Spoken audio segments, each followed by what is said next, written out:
A gente segue falando dessa transição, né? Eleito para o terceiro mandato como presidente da República, Lula vai enfrentar o desafio da articulação política para tentar negociar os objetivos do governo com os parlamentares no Congresso Nacional.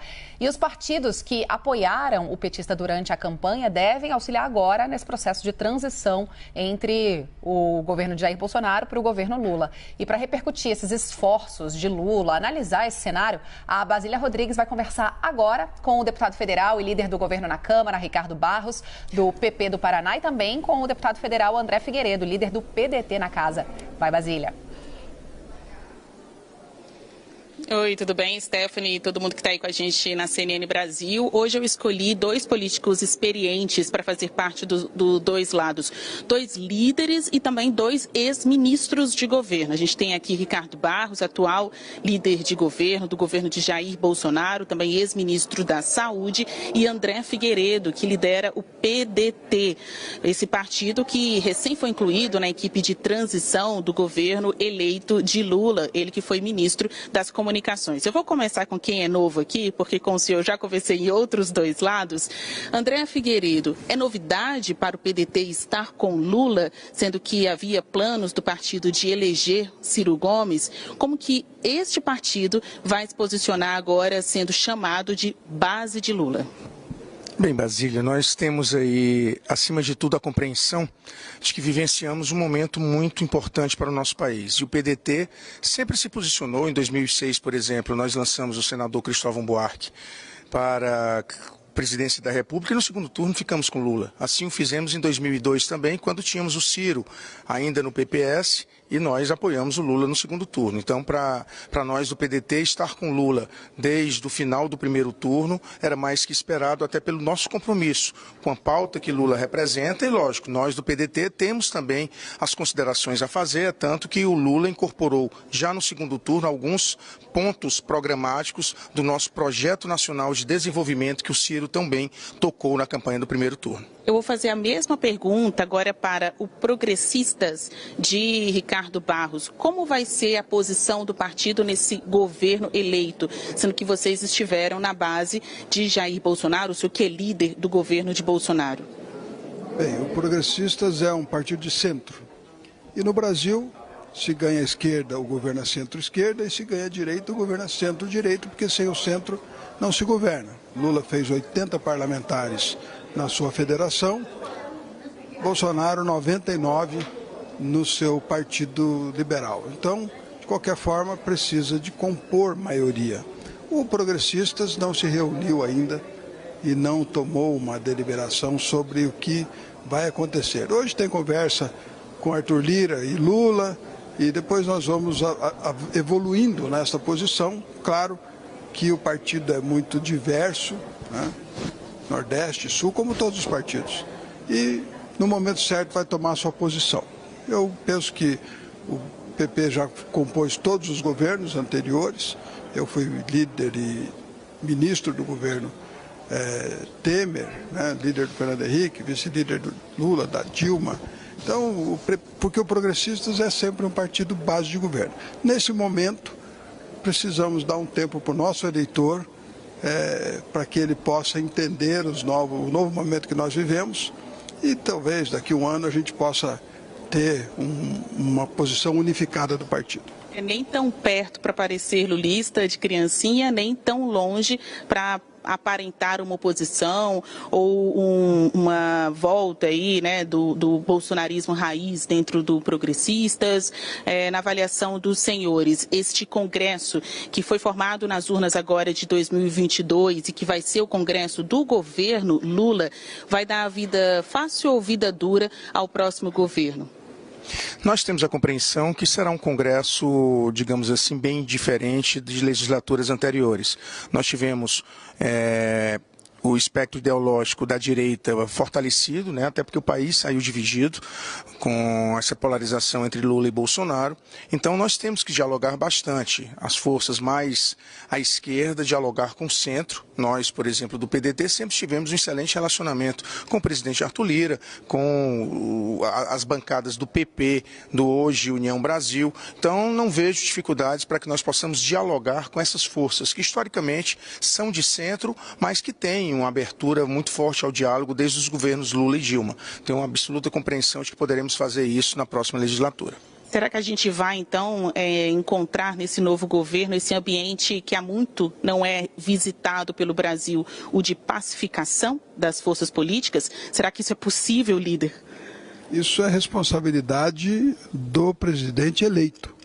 Cabe a ele escolher um time de gente que esteja pensando para frente no Brasil e não para trás do que aconteceu na eleição. O presidente Bolsonaro fez a maior bancada na Câmara, a maior bancada no Senado, o governo de São Paulo, e ontem lançado já candidato a presidente da República em 26, certamente vai manter sob sua liderança um bom número de parlamentares. Então cabe ao governo eleito criar o ambiente para que todos possam colaborar com as matérias que sejam do interesse do país. Auxílio Brasil de R$600. Foi uma promessa das campanhas, todas as campanhas fizeram essa promessa de pagar esse valor majorado do Auxílio Brasil, seja Bolsa Família ou Auxílio Brasil. Ele, em tese, é de R$400, mas continuaria no valor de 600 a partir de 2023. Só que depende muito da amarração aqui no Congresso Nacional. Vai ser PEC, vai ser medida provisória, vai encontrar dinheiro no orçamento que não tem. O que o senhor acha que vai acontecer?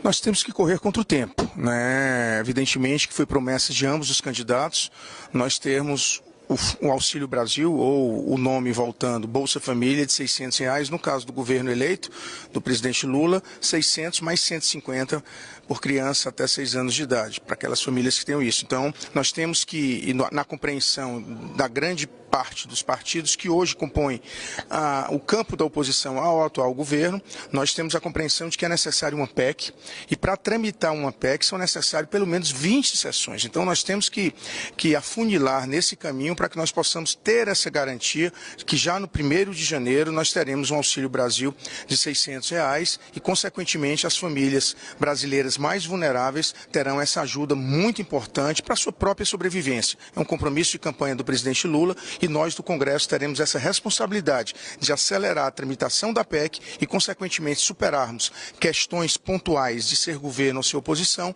mas aprovarmos algo que é muito importante para o Brasil. Ainda que o Progressistas não tenha decidido se vai ser governo ou oposição, se vai estar na base ou não desse governo eleito, o quanto os votos do PP vão fazer diferença na aprovação dessa PEC da transição? Seja governo ou não, seja Lula ou Bolsonaro, o que vocês vão fazer em relação à proposta? A PEC tem que ser absolutamente consensual, senão não tramita no prazo que é necessário. Absolutamente consensual, nós temos o Auxílio Brasil de R$600 e o ganho real no salário mínimo, que foram promessas dos dois candidatos. Eu acho que isso, na faixa dos 80 bilhões, nós temos como tramitar expressamente, sem nenhum parlamentar contra, porque um contra exigiria o rito processual do regimento. 80 bilhões. Na minha opinião, são 80 bilhões. Os R$150 a mais por criança do Auxílio Brasil, até 6 anos. A correção da tabela do imposto de renda, né? E também o aumento do servidor público, que são promessas do presidente eleito Lula, essas não me parece que vamos ter como resolver agora, porque não há compromisso da base bolsonarista com esses pleitos, e não havendo consenso, não há nada, nenhuma PEC será votada. Então eu acho que cabe à transição tomar uma decisão sensata, avançar o que é possível, e depois, durante o período de governo do presidente Lula, ele cumprir os seus mais avanços sociais prometidos. Acho que esse é o caminho para que a gente tenha capacidade política de, em 4 semanas que temos pela frente, votar uma PEC na Câmara e no Senado e votar um orçamento já sobre as novas regras que essa PEC determina. Com essa dificuldade de tramitação de algumas propostas aqui, como bem lembrou o líder, ainda tem uma base bolsonarista aqui dentro. A melhor opção é mesmo uma proposta de emenda à Constituição, ou o senhor se associa à ideia de alguns parlamentares de que a saída seria assinar uma medida provisória e assim numa canetada já resolveria parte do problema ou cumpriria parte das promessas? Bem, pode até resolver uma parte do problema, mas causa um problema muito muito maior, porque nós vamos depender de interpretações do Supremo Tribunal Federal e do Tribunal de Contas da União quando cabe ao TCU assessorar essa casa, não o inverso, né? Nós não temos que consultar o TCU, nós temos que ter uma posição legislativa. Então eu considero que a aprovação da PEC é indispensável para dar segurança jurídica a todas essas questões orçamentárias que serão necessárias para implementar essas promessas de campanha que são indispensáveis para o Brasil. Tem duas expressões que eu tenho ouvido aqui, conversando com políticos tão experientes quanto os senhores, que são a chamada despetização do governo, ele que chega aí com uma frente ampla, tentando imprimir um governo amplo, então não seria só PT, e a desbolsonarização do Congresso, ou seja, fragilizar, reduzir a força, né, o poder de fogo daqueles deputados, senadores que se identificaram mais com o governo de Jair Bolsonaro, e por isso foram até eleitos ou reeleitos agora. O que o senhor acha que vai acontecer nessa confusão da despetização com a desbolsonarização? Vai todo mundo rumar para o centro? Eu não acho que não tem como, né? O centro é o equilíbrio, é a formação da maioria. O centro é que dá governabilidade. As propostas virão do governo. Era um governo de direita, fazendo suas propostas, e o Congresso não entregou tudo que o presidente Bolsonaro gostaria, e como também não entregou tudo que o presidente Lula propôs em outros governos seus. Então aqui nós somos a representação da sociedade brasileira, a Câmara é a representação do povo brasileiro.